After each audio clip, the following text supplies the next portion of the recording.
डोराएमोन एक बहुत ही लोकप्रिय जापानी एनीमे और मांगा है, जिसमें एक रोबोटिक कैट डोरेमोन अपने दोस्त नोबिता की मदद करता है। तो आज डोरेमोन की 10 एंडिंग्स के बारे में बात करेंगे। नोबिता का भविष्य एक बुरा सपना। कुछ लोग मानते हैं कि पूरी कहानी नोबिता के बुरे भविष्य के एक बुरे सपने का हिस्सा है। डोरेमोन और बाकी घटनाएं नोबिता के मनोवैज्ञानिक संघर्ष को दर्शाती है। डोरेमोन का वास्तविक उद्देश्य। एक थ्योरी के अनुसार डोरेमोन वास्तव में नोबिता की मदद करने के बजाय उसे किसी विशेष मिशन पर तैयार कर रहा है, और अंत में उसकी वापसी एक नई शुरुआत का संकेत है। डोरेमोन की वापसी। एक मान्यता है कि डोरेमोन अंत में फिर से लौटेगा और नोबिता के जीवन में सुधार लाने के लिए वापस आएगा।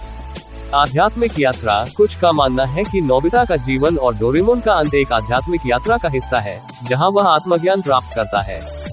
डोरेमोन और नोबिता का पुनर्मिलन। एक थ्योरी यह है कि डोरेमोन और नोबिता का पुनर्मिलन भविष्य में किसी समय होगा, जहां नोबिता की सफलता और सुधार दिखाया जाएगा।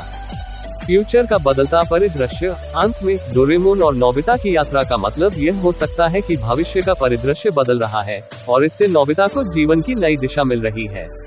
डोरेमोन की यादें। कुछ लोग मानते हैं कि डोरेमोन के समाप्त होने के बाद नोबिता डोरेमोन की यादों को संजोए रखता है और उसकी शिक्षाओं को अपने जीवन में लागू करता है। Science fiction twist. एक थ्योरी यह भी है कि पूरी कहानी एक साइंस फिक्शन ट्विस्ट है, जहां डोरेमोन और नोबिता की दुनिया एक आभासी या काल्पनिक वास्तविकता का हिस्सा है।